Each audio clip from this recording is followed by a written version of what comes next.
எல்லாருக்கும் தெரிஞ்ச காரியம். உங்கள் கைகளிலே பைபிள் இருக்கிறது. இதை நீங்கள் அநேக இடங்களிலே பார்த்திருப்பீங்க, கேட்டிருப்பீங்க.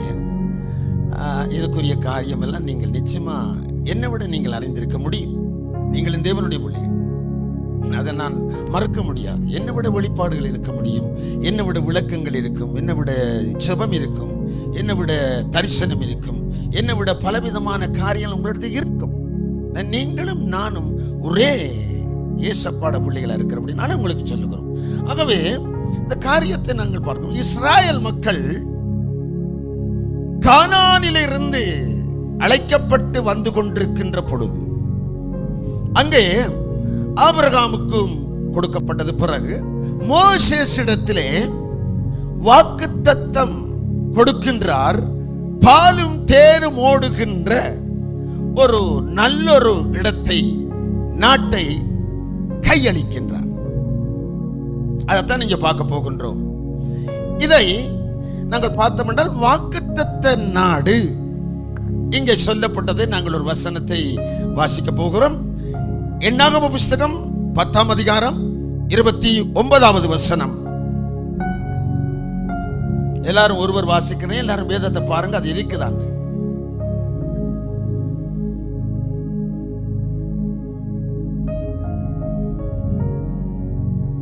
தன் மாமனாகிய ரெகுபேல் என்னும் மீதியானுடைய குமாரனான ஒபாவை நோக்கி, உங்களுக்கு தருவேன் என்று கர்த்தர் சொன்ன ஸ்தலத்துக்கு நாங்கள் பிரயாணம் போகிறோம். நீயும் எங்களோடு கூட வா, உனக்கு நன்மை செய்வோம். கர்த்தர் இஸ்ரவேலுக்கு நல்ல வாக்குத்தத்தை பண்ணியிருக்கிறார் என்றார். இங்கே இந்த வாக்குத்தத்தம் இஸ்ராயல் மக்கள் நிறைவேற்றாமல் போனார்கள் என்பதை பார்க்க போகிறோம்.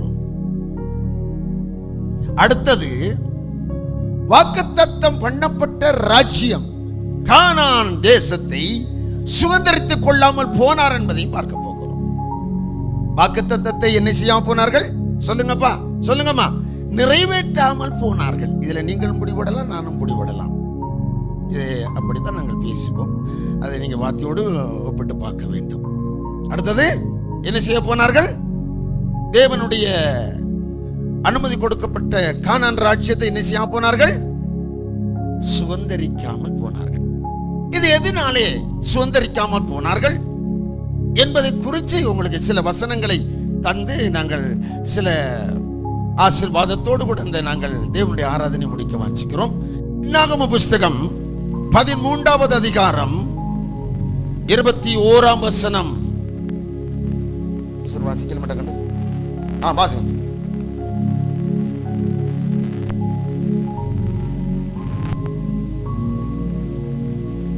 22, 23, 25 அப்படி வாசிங்க. 24ஆம் வசனம் இல்லை, 25, 23 வரைக்கும் வாசிங்க. 24 விட்டு 25 வாசிங்க. சரி.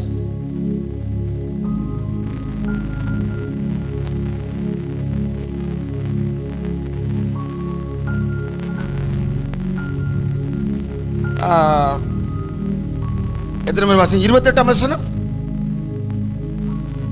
29 அப்படி வாசிங்க. 33 வரைக்கும்.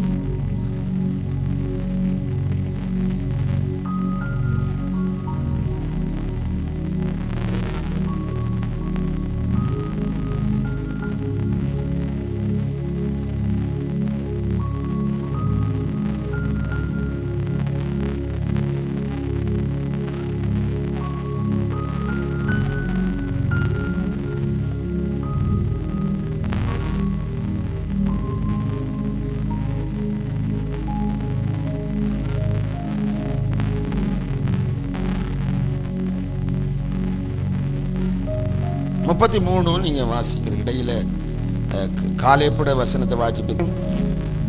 எண்ணாகம புஸ்தகம் 13ஆம் அதிகாரம் 21 வாசிக்கணும், 22 வாசிக்கணும், 23 வாசிக்கணும், 24 அல்ல 25 வாசிக்கணும், 28 வாசிக்கணும், 29, 30 அல்ல 31, 32, 33 நீங்க முடிக்க வேணும். ரைட். இப்ப எண்ணாகமம் 14ஆம் அதிகாரத்திலே வாசிங்க. 1 தொடங்கி 5 வரை வாசிங்க. நல்லா அவங்களோட வேதத்தை பாருங்க.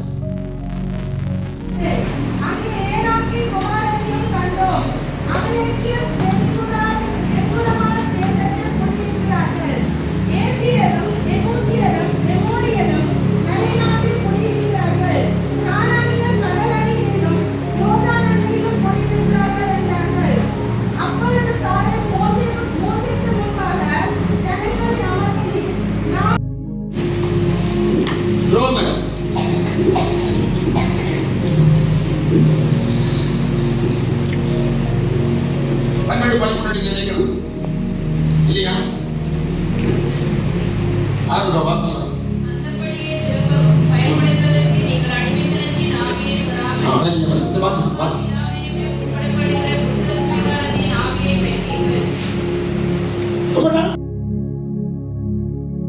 சரி அம்மா, சரி. கவனிங்க,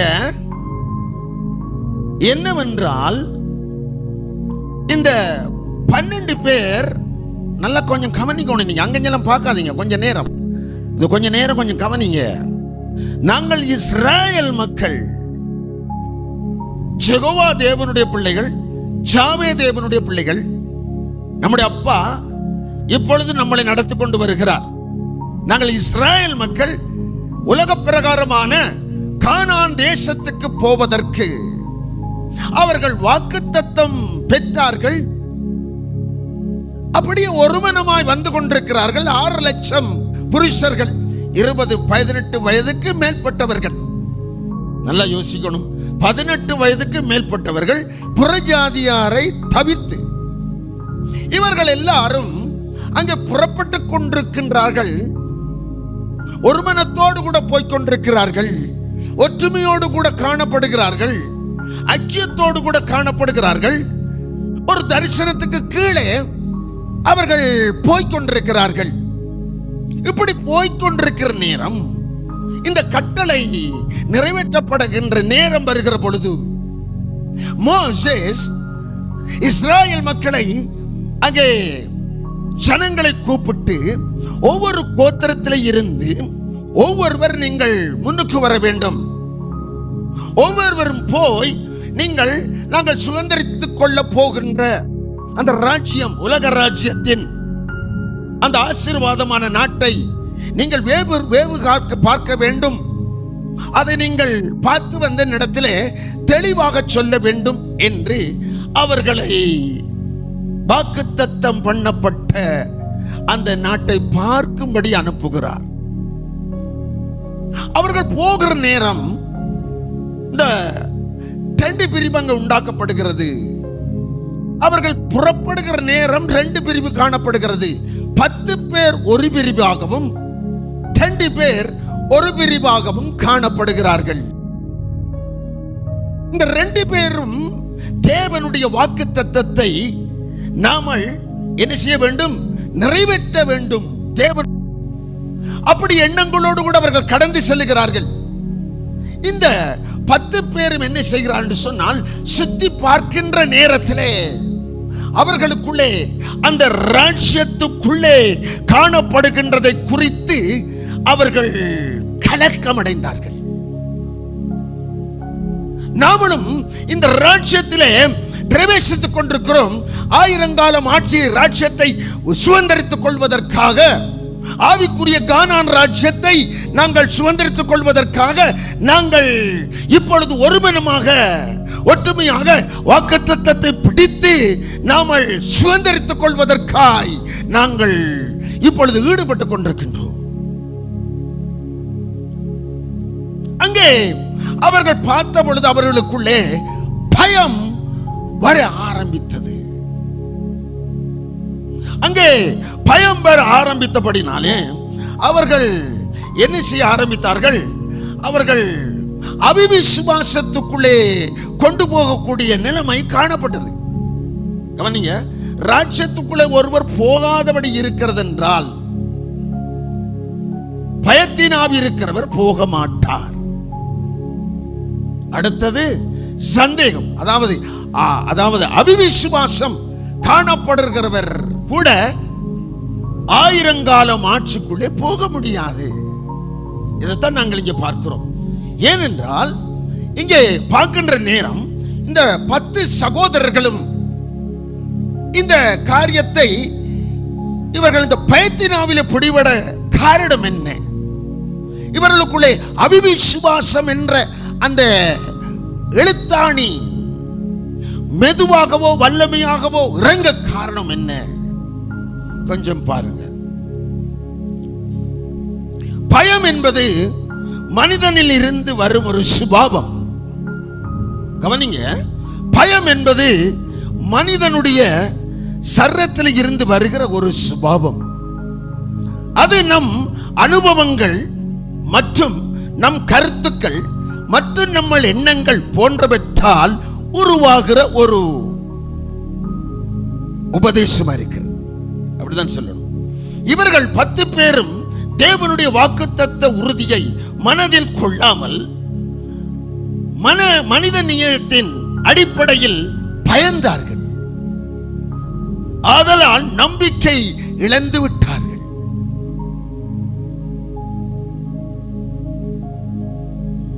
மேலும் தேவன் அவர்களோடு கூட இருப்பதை நம்பாதபடியினால் அவர்களும் தவறி போய் அடைய முடியாமல் போனார்கள். என்னதுனால சொல்லுங்க? என்னதுனால? நாமல் தேவனுடைய ராஜ்யத்துக்குள்ளே நுழைய வேண்டும் என்றால் நிபந்தனைகள் வைக்கப்பட்டிருக்கிறது. இந்த நிபந்தனையில இப்ப பார்க்கிற நிபந்தனை என்ன நிபந்தனை சொல்லுங்க? 2 நிபந்தனை. ஒன்று, பயம் இருக்கக்கூடாது. அடுத்தது என்ன இருக்கக்கூடாது சொல்லுங்க? அவிவிசுவாசம் இருக்கக்கூடாது. அவிவிசுவாசத்தின் ஆவியும் இந்த 10 பேருக்குள்ளே ஆளுகை செய்தபடியினால் இந்த ஆவியுடைய தன்மைகளை உங்களுக்கு நாங்கள் எடுத்து காட்டியிருக்கின்றோம். நல்ல விளங்கிக் கொள்ளுங்க. என்னாகமம் 13ஆம் அதிகாரத்திலே 21, 22, 23, 25, 28, 29, 30, 30, 31, 32, 33ஆம் வசனம். என்னாகமம் 14, 1, 2, 3, 4, 5, 10ஆம் வசனங்களை இந்த ஆவிகள் எப்படி செயல்படுகிறது என்பதை உங்களுக்கு நாங்கள் அதில் காட்டி கொடுத்திருக்கிறோம். சரி, இந்த ஆவிகளை குறித்து நாம் இந்த பயத்தின் ஆவியும் இந்த அவிவிசுவாசத்தின் ஆவியும் என்னத்தை செய்தென்றால், முதலாவது இது 2ஐயும் எடுத்தோம் என்றால் 2ஐ ஒன்றாக இணைத்தோம் என்றால் இது ஒரு துரு ஆலோசனையாகவும், இது வாக்குத்தத்தம் பண்ணப்பட்ட அந்த ராஜ்யத்தில் அடைய முடியாதபடி பலவீனப்படுவதற்குரிய போதனையாகவும் இந்த 10 பேருக்குள்ளே காணப்பட்டது. அது மட்டுமல்ல, அவர்கள்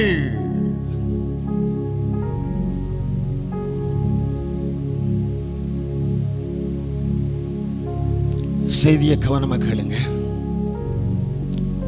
செய்தி தேவனுடைய வார்த்தை. நீங்க சாப்பிடாம போனால் உங்களுக்கு பசி வரும். ஒரு நாள் நீங்கள் தேவனுடைய வார்த்தையை தேட வேண்டி வரும். வார்த்தை வராது அந்த நாளிலே. வேதம் சொல்லுது, பார்க்க நேரம் இல்லை. கொஞ்சம் கவனிங்க. ஓய்வு நாளை குறித்து ஒரு நாளைக்கு நாங்கள் பார்க்கலாம். அது சந்தர்ப்பம் வரும். நாங்கள் எல்லாம் இருக்குது, நாங்கள் பார்க்கலாம். அதை பிறகு பார்ப்போம். சரி, கவனிங்க. இங்கே இந்த 10 பேருடைய உபதேசம்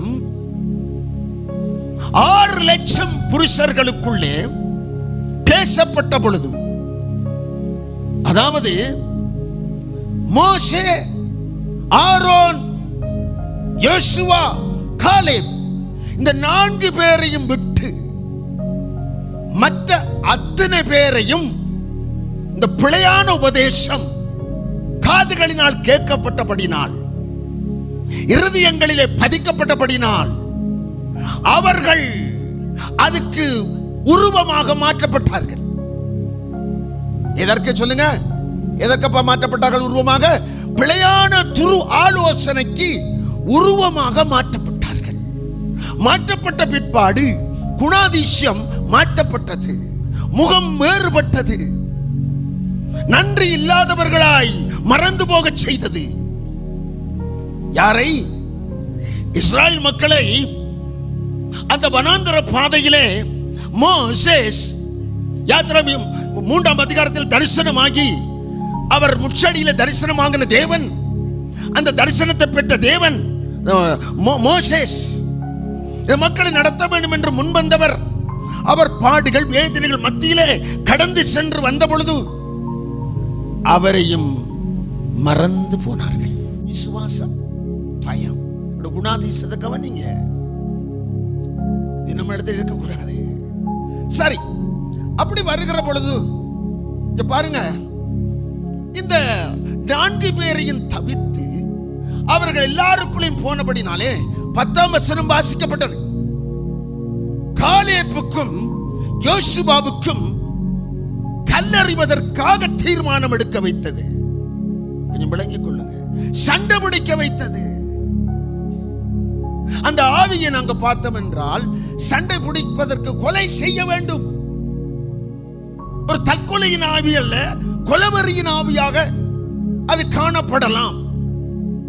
ஏனென்றால் கல்லறிந்தால் ஒருவன் என்ன செய்யலாது? காலேபு நல்ல செய்தியை கொடுத்தான் இல்லையா? நல்ல செய்தி சுதந்திரித்துக் கொள்ளலாம். நாங்கள் அதை இப்ப பார்க்கல, உங்களுக்கு கொஞ்சம் சொல்லி போகிறோம். அங்கே காலேபு நல்லொரு செய்தியை கொடுத்தபடினாலே, நல்ல செய்தியை கொடுத்த அந்த தேவ மனிதனை கல்லறிந்து கொள்ள வேண்டும் என்று முடிவெடுத்தார்கள். அவன் நடுவத்தில் மரித்திருந்தால் இரத்த சாட்சி, அவனுடைய பெயர் அழிக்கப்பட்டிருக்காது. ஆனால் அழிப்பதற்கு தேவன் விடல. அதில் இன்னும் 3 காரியம் இருக்கு, அதை இதில் பார்க்க நேரம் இல்லை. தேவன் குறுக்கிட்டார் என்று இருக்கிறது, அதை நாங்கள் பிறகு பார்க்கலாம் நேரம் கொடுத்தா. ஆகவே இங்க பாருங்க, அங்கே கல்லறியக்கூடிய திட்டத்தை, தீர்மானத்தை, விருப்பத்தை இந்த 4 பேரையும் தவிர்த்து 6 லட்சம் பேர்ல புருஷர்கள், மற்றவர்கள் எல்லாருக்குள்ளையும் இந்த ஆவி ஆட்கொள்ளப்பட்டதாகவும், இந்த ஆவியிலே பிடிக்கப்பட்டதாகவும், குழப்பத்துக்குள்ளே சபை போனதாகவும் காணப்படுகிறது.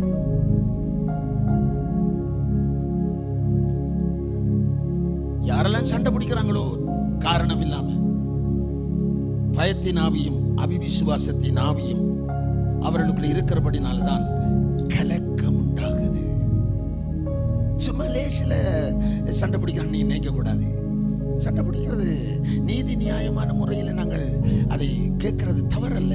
ஆனால் அநீதியான முறையிலே குறுக்கிட்டு சண்டை பிடித்தால் அது நிச்சயம் ராஜ்யத்துக்குள்ளே இல்லாத ஒன்றை நாங்கள் பாவிக்கின்றோம் என்ற அர்த்தம்.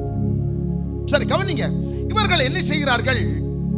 அங்கே 4ஆம் வசனம், 14ஆம் அதிகாரத்தில் 4ஆம் வசனத்தை நாங்கள் பார்க்கிற பொழுது என்ன சொல்லப்படுகிறது பாருங்க. மோசேஸ் எங்களுக்கு தேவையில்லை, தேவையில்லை எங்களுக்கு, இந்த ஊழியக்காரர் எங்களுக்கு தேவையில்லை. நல்லா பாருங்க, அப்படித்தானே சொல்லுது 14ஆம் அதிகாரம். எத்தனை வசனம்?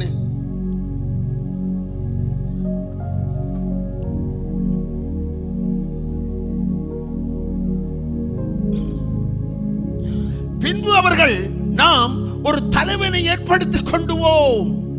பாருங்க, அந்த ஆவி என்ன செய்து பாருங்க. ஒரு அன்பு, இரக்கம், பாசம் எல்லாவற்றையும் செய்து முடிக்க விடாதபடி காணப்படுகிறதை பார்க்கிறோம். இதுதான் பயத்தின் சுபாவம், இதுதான் அவிவிசுவாசத்தின் சுபாவம். ஆகவே இந்த நாட்கள் நாங்கள் பார்க்கின்ற வேளைகளிலே தேவனுடைய பிள்ளைகளாக இருக்கின்ற நாமல் அழைக்கப்பட்டவர், தெரிந்து கொள்ளப்பட்டவர், அனுப்பப்பட்டவர். மோசேஸ் தெரிந்து கொள்ளப்பட்டவர், அது அழைக்கப்பட்டவர். முச்சடியில் தெரிந்து கொள்ளப்பட்டவர், கானானுக்குள் அழைக்கப்பட்டவர். நாங்களும் தரிசனத்தை பெற்றிருக்கிறோம், அழைக்கப்பட்டிருக்கிறோம். இந்த உலகத்திலே நாங்கள் எல்லாரும் அனுப்பப்படுவர்களாக காணப்படுகின்றோம். நம்மளை கூட ஒருவர் எதிர்க்க முடியும். எதிர்க்கிற நேரம் மோசேஸ் வாய் திறந்து அவர்களை சபித்தார் என்று இல்லை. கொஞ்சம் விளங்கிக் கொள்ள வேண்டும். ஆவியின் மட்டம் உயர்நிலை சொல்லுகிறது, அவர் எப்பொழுதும் தெளிவானவராய் காணப்பட்டார். அவர் எப்பொழுதும் நிதானமாக காணப்பட்டார். அவர் தரிசனத்தை மறுதலிக்காதபடி முடிவெடுத்தார். நான் என்ன வேலை செய்கின்றேன் என்பதை அவர் நன்றாக தெளிவாக அறிந்திருந்தார். அதனால் மக்கள் கூக்குரலிட்ட பொழுது கூட மக்கள் ஒரு தலைவரை ஏற்படுத்துவோம் என்று சொன்ன பொழுது கூட அவர் அந்த அழைப்பை விட்டுவிட கொஞ்சம் கூட விரும்பல. அந்த அழைப்போடு கூட அந்த அழைப்பை பெற்ற மனுஷன் அங்கே எடுத்த முடிவு, அவர் நீங்க பிறகு போய் பார்க்கலாம். அதாவது 14ஆம் அதிகாரத்தை நீங்க போய் பாருங்க. அதில் சொல்லப்படுது 14ஆம் வசனம் இருந்து, அதாவது கர்த்தர், அதாவது நீங்க பார்த்தீங்கன்னு சொன்னால் நான் வாசிக்கிற பாருங்க. கர்த்தர் மோசேயை நோக்கி, எதுவரைக்கும் இந்த ஜனங்கள் எனக்கு கோபம் உண்டாக்குவார்கள், தங்களுக்குள்ளே நான் காட்டின சகல அடையாளங்களையும் அவர்கள் கண்டும் எதுவரைக்கும் என்னை விசுவாசியாமல் போவார்கள், நான் அவர்களை கொள்ளை நோயினால் பாதித்து சுதந்திரத்துக்கு புறம்பாக்கி போட்டு அவர்களை பாக்கிலும், கவனிங்க, ஒரு வாக்குத்தத்தத்தை இங்கே தேவன் முன்மொழிகிறதை பார்க்கிறோம். இதை மோசேஸ் மறுத்த பொழுதுதான் ஆபிரகாமுக்கு இந்த வாக்குத்தத்தம் போகிறதை பார்க்கிறோம். ஆபிரகாமுக்கு முதல் இவர் இந்த வாக்குத்தத்தத்தை அவர் விரும்பியிருந்தால் தனிப்பட்ட ரீதியிலே முடிவெடுத்ததாக காணப்படும். அதிலே மனித திட்டம் இருக்கிறது என்பதை பிடிபடக்கூடியதா இருக்கிறது. இவருக்கு ஆசை இருக்கிறது. என்ன ஆசை?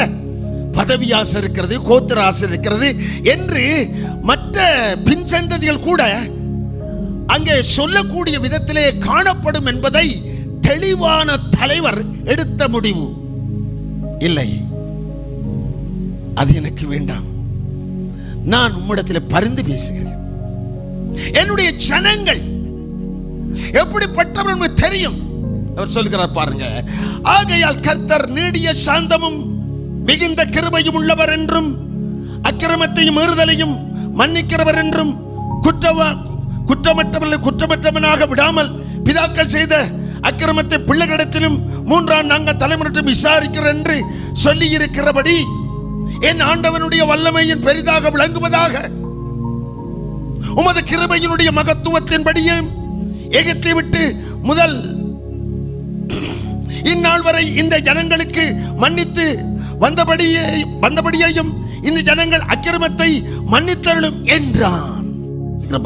அப்பொழுது கர்த்தர், உன் வார்த்தையின்படியே மன்னித்தேன். எப்படிப்பட்ட ஒரு தகப்பம் பாருங்க, எப்படி ஆவிக்குரிய தகப்பம் பாருங்க. மனைவியை, பிள்ளைகளை தற்காலிகமாக வெறுத்தார். தேவ ஜனங்களை நடத்த வேண்டும் என்பதற்காக அங்கே விருத்தசேதனம் செய்யப்படுற ஒரு குழப்பம் உண்டாக்கப்பட்டது. அங்கே அதை குறித்து நாங்கள் புறவு பார்க்கலாம். அதனாலே அவர்கள் கொஞ்சம் குடும்பத்தில் பிரச்சனை எடுத்தபடினாலே அவர்கள் போனதை பார்க்கிறோம். ஆகவே அன்பான தேவ பிள்ளைகளே, இந்த நாட்களிலே நாங்கள் பிரயாணம் செய்து கொண்டிருக்கின்ற ஒரு காரியத்தை நாங்கள் பார்க்கின்ற பொழுது, தேவனுடைய திட்டத்துக்கு மாறாக இந்த ஜனங்கள் ஈடுபட்டார்கள்.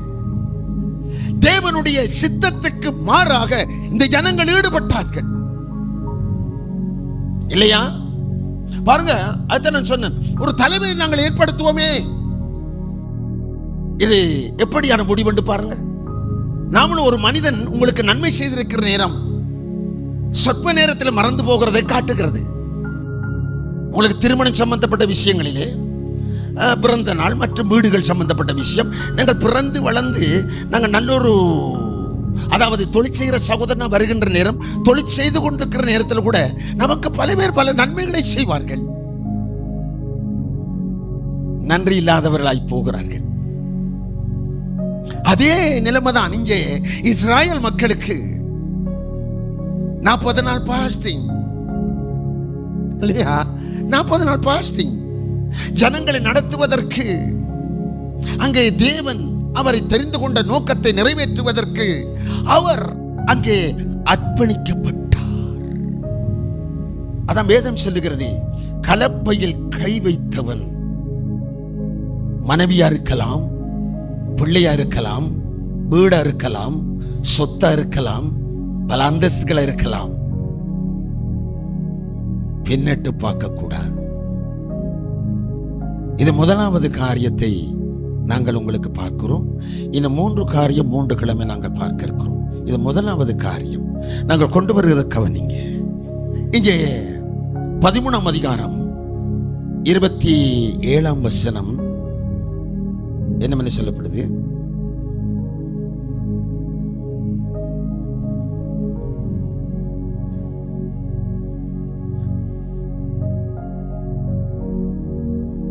ஆனா பாருங்க என்னென்ன கொண்டு வந்தாங்க சொல்லுங்க. கிரேப்ஸ், மாதுளம்பழம், அத்திப்பழம், இவைகள் மூன்றையும் சேர்ந்து கொஞ்சம் கவனிங்க. இதனுடைய தலைப்பு முதல் பலன்.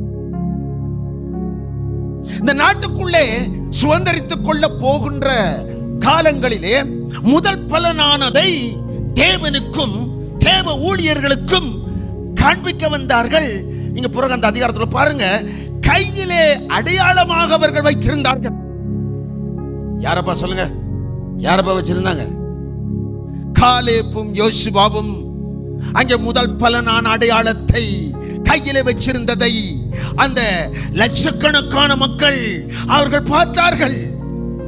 அதை கூட பார்த்தும் அவர்கள் அதை நினைக்காமலும் அதை தேவனுடைய உதவியோடு கூட தேவனுடைய உதவியை பெற்ற மக்களை பின்பற்றாமலும் விருப்பமில்லாதவர்களாய் வெறுப்புள்ளவர்களாய் சொல்லுகிறார்கள். எப்படி என்று சொன்னால், நாங்கள் பழையபடி எங்க போக போகிறோம்? எங்க எகிப்துக்குள்ளே நாங்கள் போக போகிறோம். பாருங்க, நினைவு பாருங்க. அதான் ஆண்டவர் சொல்றார் அங்கே 54 என்று நினைக்கிறேன், உன் நினைவுகளும் என் நினைவுகளும் வித்தியாசமானவைகள். உன் நினைவுகள் அல்ல, என் நினைவும் அல்ல, அது வேறது.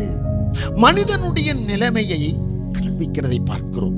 ஆகவே அன்பான தேவ பிள்ளைகளே, இந்த நேரத்திலே நாங்கள் தேவனுடைய மன்னாவை சாப்பிடுகின்றவர்களாய், தேவனுடைய ஸ்தானபதிகளாய், உக்கிரக்காரனாய், அழைக்கப்பட்டவர்களாய், தெரிந்து கொள்ளப்பட்டவர்களாய், அனுப்பப்பட்டவர்களாய், அதை விட ரோமர்ல சொல்லப்படுகிறது 8ஆம் அதிகாரத்துல தேவனுடைய புத்திர சுவிகாரமுடையவர்களாய் காணப்படுகின்றோம்.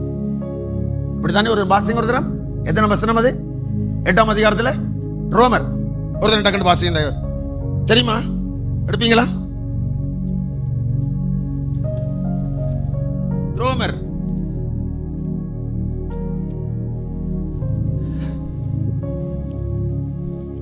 12-13 நினைக்கிறேன் இல்லையா? ஆரல்பா வாசிங்க.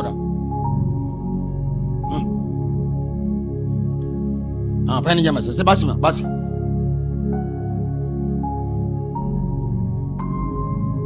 அப்ப நாங்கள் இந்த இடத்துல பார்க்கிறோம், அருமையான தேவ பிள்ளையே, நாங்கள் தேவ பிள்ளையாக இருக்கிறோம். நீங்கள் முதல் பலன் வச்சிருக்கிறீங்களா? முதல் பலனை கையில வச்சிருக்கிறீங்களா?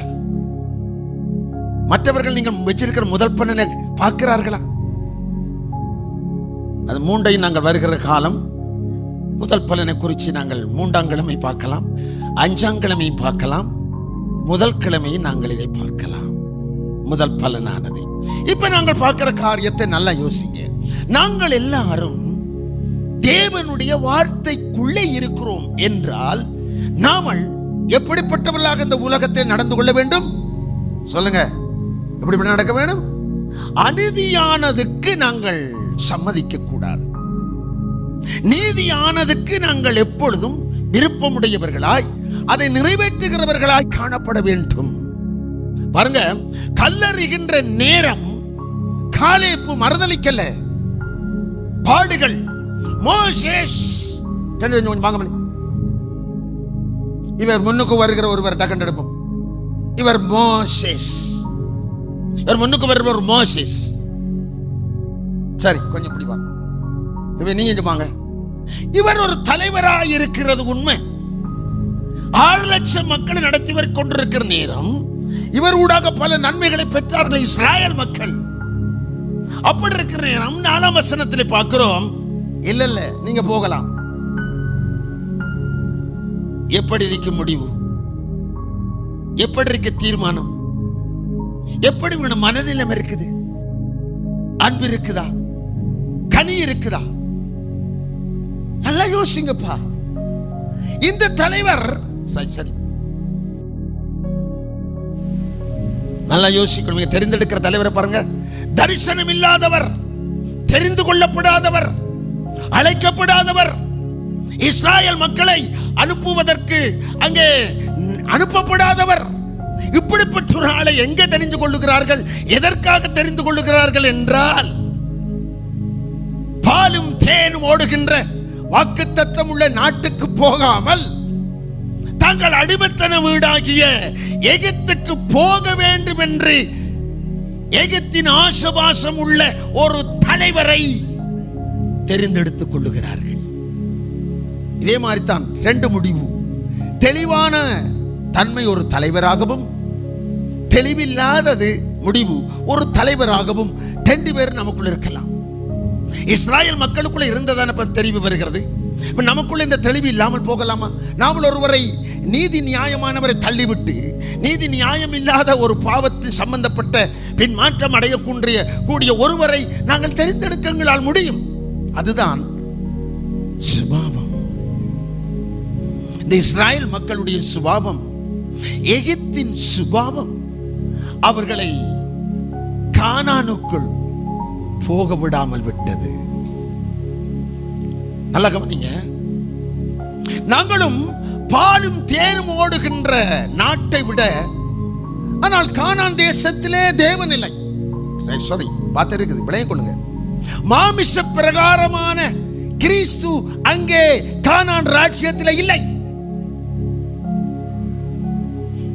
வெளிப்படுத்தல் 20ஆம் அதிகாரம் 6ஆம் வசனம் சொல்லுகிறது, முதலாம் உயிர்த்தெழுதலுக்கு பங்குள்ளவன் பாக்கியவான். இவர்கள் மேல் என்னத்துக்கு அதிகாரம் இல்லை? இரண்டாம் மரணத்துக்கு அவர்கள் உயிர்த்தெழும்பி கிறிஸ்துவோட கூட சொல்லுங்க எத்தனை வருஷம்? சொல்லுங்க 1000 வருஷம். அங்க யார் இருப்பாரு? கிறிஸ்து இருப்பார். அப்ப பாருங்க, தேவனுடைய பிள்ளைகளாய் இருக்கின்ற நாமல் கிறிஸ்து இருக்க போகின்ற ராஜ்யத்துக்குள்ளே நுழைவதற்கு தெரிந்து கொள்ளப்பட்டு அழைக்கப்பட்ட நாமல் எப்படி இருக்கும்? எங்களுடைய உள்ளத்திலே உண்மையாகவே கானானுக்கு போய் நாமல் அங்கே சேர வேண்டும் என்ற விருப்பம் இருக்கலாம். ஆனால் பாடுகளை ஏற்றுக்கொள்ள வேண்டும், எதிர்ப்புகளை நாங்கள் சந்திக்க வேண்டும், அநீதியை வெறுக்க வேண்டும், நீதிக்கு முகம் கொடுக்க வேண்டும். நீங்க காலேபும் யோசுவாவும் கல்லறிகிற நேரம் மோசேசுக்கு பின்னாலேயோ ஆரோனுக்கு பின்னாலேயோ மறைந்ததாக சொல்லப்படவில்லை. பாவம் செய்த பொழுது ஆதாமும் ஏவாளும் எங்க போய் ஒளிச்சாங்க? சொல்லுங்க. தங்களுக்கு ஒரு மறைவிடத்தை போய் ஒளிச்சார்கள். பயம். இந்த பயமில்லாத ஆவி, உங்களுக்கு தெரியும், தீமோத்தேயுவில் சொல்லப்படுது 7ஆம் வசனத்தில் என்ன சொல்லப்படுது? நமக்கு தேவன் பயமுள்ள ஆவியை கொடாமல் அன்பும் பலமும் தெளிந்த புத்தியும் உள்ள வார்த்தையில் இருந்து வந்த ஆவியானவரை கர்த்தர் நமக்கு கொடுத்திருக்கிறார். நாங்கள் சாதிக்க வேண்டியது உண்டு. என்ன தெரியுமா? மறுதலிக்காமல் நாம் ஓட்டத்தை ஓடி, தேவன் கூப்பிடுகிற நேரம் அவர் தாமதித்தால் நித்திரடைகிற நேரம் அந்த ஓட்டத்தை சரியாக ஓடி நித்திரடைய வேண்டும். எத்தனை பேர் அப்படி முடிவு எடுக்கிறீங்க? கொஞ்சம் யோசிங்க. எத்தனை பேர் அப்படி முடிவு எடுக்கிறீங்க? இல்லை எதையாவது கண்டு நீங்க விலகி போறீங்களா? என்னத இந்த பிழையான காரியத்தை சொல்லுவாங்க, நாங்க மறுதலிக்கல தானே, நாங்க மறுதலிக்கல தானே, நாங்கள் சரியா தானே இருக்கிறோம். அதை சரியாக நிறுத்தி பார்த்தா தான் அந்த நிலுவை சரியாக தெரியும். ஆகவே அன்பான தேவனுடைய பிள்ளைகளே, வயது போனவர்களுக்கென்று மட்டும் நீங்க நினைக்க கூடாது. அவர்கள் தான் முந்தி போவான் நீங்க நினைக்க கூடாது. வேதம் சொல்லுகிறது, ஏசாயா தீர்க்கதரிசியின் புத்தகம் நான் நினைக்கிறேன் 54ஆம் அதிகாரம், நீதிமான் முந்திக் கொள்ளுகிறான். 57ஆம் அதிகாரம், சாரி, நீதிமான் மடிந்து போகிறான், ஒருவரும் அதை மனதில் வைக்கிறதில்லை. புத்திமான் எடுத்துக் கொள்ளப்படுகிறான், ஆனாலும் தீங்கு வருவதற்கு முன்னமே நீதிமான் எடுத்துக் கொள்ளப்படுகிறான் என்பதை சிந்திப்பார் இல்லை. பாத்தீங்களா? நல்லா யோசிங்க. வயது போனவர் வயது போகாதவன் சொல்லப்படல. அருமையான தகப்பனே, தாயே, நான் தான் முந்தி போவேன் நினைக்காதீங்க. கிறிஸ்து யாரெல்லாம் முதல் பலனாக எடுத்துக்கொள்ள அவர் விருப்பமுடையவராக இருக்கிறாரோ, முதல் பலனானவர்கள் மட்டும் முதலாவது எடுத்துக்கொள்ளப்படுவார்கள். இல்லையா? மூன்றாவதுல அதில் நாம வருவோம். அந்த முதல் பலன் மூன்றாவதில் நாங்கள் அதை பார்க்கலாம்.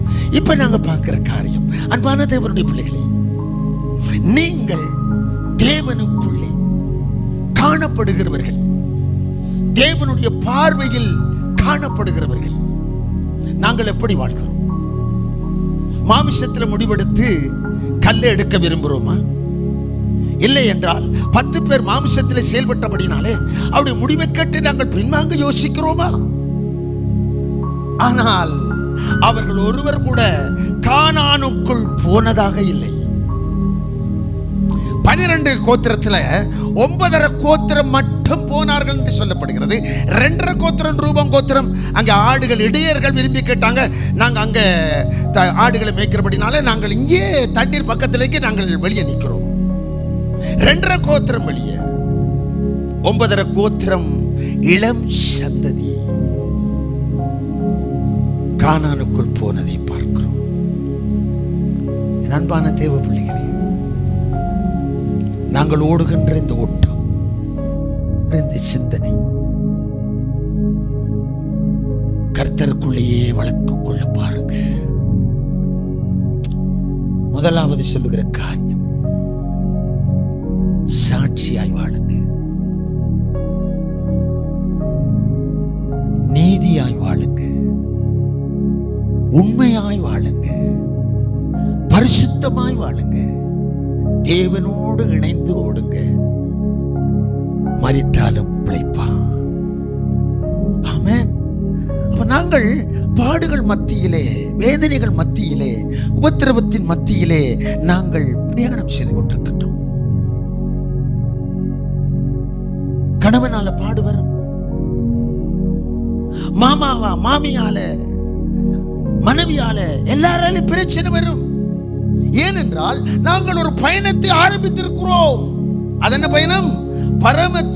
பரலோக ராஜ்யத்திலே காணப்படுகின்ற அந்த பரம கானானை நோக்கி தேவ வார்த்தையோடு கூட 1000 காலம் ஆட்சி செய்யப்படுவதற்காய் நாங்கள் அழைக்கப்பட்டு ஓடிக்கொண்டிருக்கின்றோம். இடையிலே கணவன் மூலமாக சில பிரச்சனை வரும். சோர்ந்து போகாதீங்க. தொழில் இல்லையா, சண்டை பிடிச்சிடாதீங்க. கல்ல கையில் எடுத்துறாதீங்க. கல் எடுக்கிறது காரணம் என்ன? மாமிச முடிவின் அதிகாரம். அது ஒரு கோலாக காணப்படலாம், இல்லையா? அப்ப நீங்கள் அதிகாரத்தை எப்படி எடுக்க வேண்டும், அந்த அதிகாரத்தை எங்கே பாவிக்க வேண்டும் என்பதை நீங்கள் சரியான முடிவெடுத்தால், குடும்பமா யோசுவா 24:15 சொன்னது போல, நானும் என் வீட்டாருமோ வென்றால் ராஜ்யத்திலே நாங்கள் பிரவேசிப்போம். ஆமென். அதனாலே அருமையான பிள்ளைகளே, வருகின்ற காரியம், நீங்கள் எல்லாரும் தேவனுடைய வார்த்தையை பார்க்கிறவர்கள், வீடுகளிலே தேவனுடைய வார்த்தையை கேட்கிறவர்கள் நீங்கள் எல்லாரும். அப்ப நாங்கள் ஒருவரை மட்டும் நாங்கள் சுட்டிக்காட்டி பிரசங்கம் பண்ண இயலாது, ஆலோசனை கொடுக்க முடியாது. ஏனென்றால் நீங்கள் சகோதரிகளை நீங்கள் வார்த்தையை கேட்கிறீர்கள், சகோதரர்களும் வார்த்தையை கேட்கிறபடினாலே இருவருக்கு நீதி நியாயம் என்பது தெரியும். அப்போ ஒரு பிரச்சனை வர முன்பதாக நாங்கள் சரியாக உணர்ந்தவர்களாய் காணப்பட வேண்டும், அதை சரியாக புரிந்தவர்களாய் செயல்பட வேண்டும். அதிலே தேவ திட்டம் இருக்கிறதை நீங்க நிறைவேற்ற வேண்டும். அப்பதான் கர்த்தருடைய வார்த்தையின் நாமம் மகிமைப்படும். இல்லை என்றால் தூசிக்கப்படும். இந்த கிராமம் நம்ம எல்லாரும் எதிர்பார்க்கிறது. எதனாலே? நாங்கள் எப்படி வாழ்கிறோம், எப்படி பேசுகின்றோம், எப்படி சிந்திக்கின்றோம். பிழையான வழியில இருந்து வந்தோம். பிழையான வழியை நீங்கள் யாராவது பார்க்க போறீங்களா? கொஞ்சம் யோசிங்க. இப்ப இந்த நாட்களில் கொஞ்சம் நன்றான காரியங்கள் கிராமங்கள் பட்டணங்களில் நடந்து கொண்டிருந்தது. அது வெளிப்பிரகாரம் தானே. அதனால வெட்டியால் பார்க்கிறோம், அதெல்லாம் ஒன்றும் இல்லை. என்னத்தை பார்க்கறீங்க நீங்க? சொல்லுங்க. ஆவிய பார்க்கறீங்க. என்னத்தை பார்க்கறீங்க? பொய் உதவாததை பார்க்கறீங்க. நீங்க பொய்ய பார்க்கிறபடினால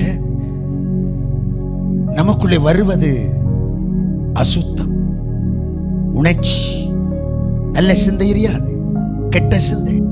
கெட்ட உணர்வுகள், கெட்ட பார்வைகள், ஆசபாசங்கள், அதை பார்க்கிற நேரம் உங்களுக்கு ஏற்பட வாய்ப்பு. தேவனுடைய பிள்ளை, சென்ற நாட்களிலே நீங்கள் எப்படி இருந்ததுண்டா? நீங்கள் எந்த ராஜ்யத்துக்குள் இருக்கிறீங்க? நீங்கள் எந்த வழியில் இருக்கிறீங்க? அதை நீங்கள் தெரிந்து கொண்டால் நீங்களே உங்களை நியாயந்திருத்துக் கொள்ள முடியும். மற்றவர் நியாயந்திருக்க வேண்டிய அவசியம் கிடையாது. இப்பொழுதே நாங்கள் தேவனுடைய வார்த்தையை பார்க்கிற நேரம், நான் இந்த தவறு செய்தேன், பிழை என்பதை நீங்கள் அறிகிறபடினால் நீங்கள் தவறானது நான் நியாயந்திருக்கப்பட்டு கேட்டறிந்து கொள்ளலாம். இனிமேல் வருகிற காலம் நீங்கள் எப்படி இருக்க வேண்டும்? பக்தி, வைராக்கியம். அதை உங்களுக்கு சொல்றேன். பக்தி என்பது தேவனை விட்டு கொடுக்காமல், தேவ வார்த்தையை விட்டு கொடுக்காமல், தேவனுடைய ஆராதனை விட்டு கொடுக்காமல், தேவனுக்குள்ள இருக்கின்ற நீதி நியாயங்கள் எல்லாவற்றையும் விட்டு கொடுக்காமல் செயல்படுவதுதான் பக்தி.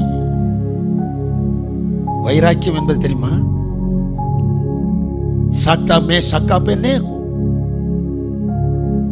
அக்கினியிலே தூக்கி போட்டார்கள். அதுதான் வைராக்கியம். சிலுவையை, என் தேவனை அடித்தார்கள். ஆணி அறைய கையை நீட்டினார்கள். முள்ளால் ஒரு முடியை பதித்தார்கள். ஈட்டியால் அவர் செத்த மரித்த பிறகுதான் குத்தினார்கள். 1 குறையும் 39 அடிகள் அடி வாங்கினார்கள். அப்படிப்பட்ட வேதனையான நேரம் பாவிக்கப்பட்டது வைராக்கியம். தானியேலுடைய வரலாறை பார்த்த பொழுது நான் மரமறைகிற ஆலையிலே, மரமறையின் அறிகின்ற ஆலை, அந்த ஆலையிலே நேபுகாத்நேச்சார் மரித்த பொழுது, அந்த காலத்தில் நேபுகாத்நேச்சார் இருந்த காலத்தில் தானியேலை அங்கே தேவன் அங்கே ஒரு அரசாங்கத்திலே நல்ல ஒரு பதவியில கொடுத்து அவன் ஆலோசனை கேட்க தேவன் சொல்றார், சிங்கக்கேவிலே, தானியேலின் தேவனே, உன் தேவன் உன்னை சொல்லுங்க சொல்லுங்க தப்புவிக்க இருக்கிறார். அதுக்கு பிற்பாடு தானியேலை வந்த ராஜா மரமறைகின்ற ஆலையிலே கொண்டு போய் மரத்தோடு சேர்த்து தானியேலை இணைத்து வீரவாளால் அறுத்தார்கள். 2ஆம் வீரச்சா, இரத்தச்சாட்சி.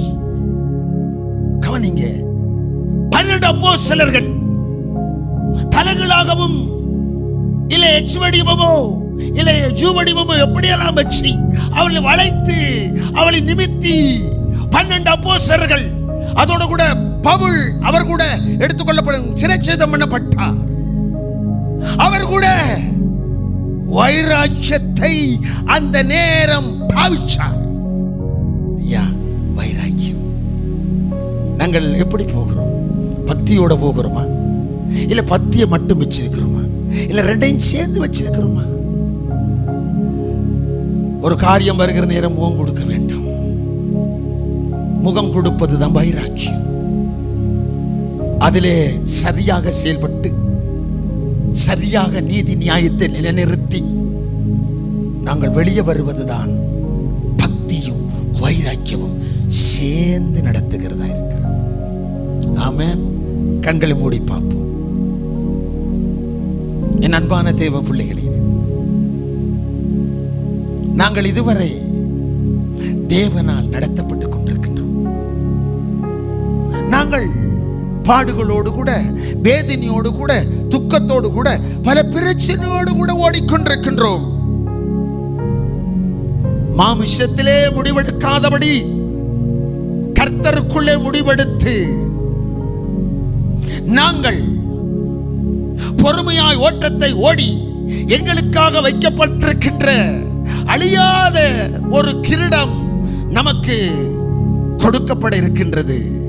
அதை பெற்றுக்கொள்வதற்காய் அவர் அந்த வருகையிலே வர தாமதித்தால் நாமல் பூமியின் தூளிலே தானியேல் 12:2 சொல்லுகிறபடி பூமியின் தூளிலே நாமல் நித்திரையாக இருப்போம். தேவன் அவர்களை கூட்டி சேர்க்க அவர் உங்களுக்கும் எனக்கும்